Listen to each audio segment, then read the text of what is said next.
ভারতের বাতাস কেন এত খারাপ এবং কেন এত খারাপ হচ্ছে আসুন জানা যাক। একটা নিঃশ্বাস নাও।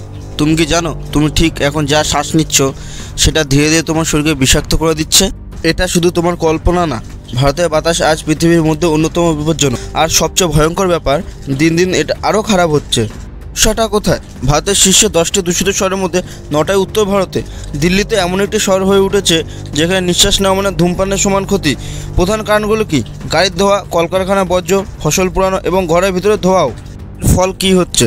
এই দূষণের কারণে শিশুদের ফুসফুস ঠিকমতো বিকশিত হচ্ছে না, বয়স্ক মানুষদের হাঁপানি, হার্ট ডিজিজ, ক্যান্সারের মতো রোগ হচ্ছে। এমনকি হু বলেছে প্রতি বছর প্রায় 12 লক্ষ মানুষ মারা যায় শুধুমাত্র দূষণের কারণে। কেন দিন দিন অবস্থা এত খারাপ হচ্ছে? অর্থনৈতিক উন্নয়নের সঙ্গে সঙ্গে বেড়েছে গাড়ির সংখ্যা, দালানকোঠা আর কারখানা, কিন্তু পরিবেশ নিয়ন্ত্রণ একেবারে তলানিতে। সেই সঙ্গে প্রশাসনিক উদাসীনতা এবং সাধারণ মানুষের অজ্ঞতা, এইসব মিলিয়ে তৈরি হচ্ছে এক শ্বাসরুদ্ধকর ভবিষ্যৎ। করা যায়? সমাধান আছে। 1. ইলেকট্রিক গাড়ি ব্যবহার বাড়ানো। 2. ফসল পোড়ানো বন্ধ করা। 3. গাছ লাগানো। 4. সরকারি স্তরে কড়া পদক্ষেপ। আর আমরা সাধারণ মানুষ আমাদের সচেতন হতে হবে।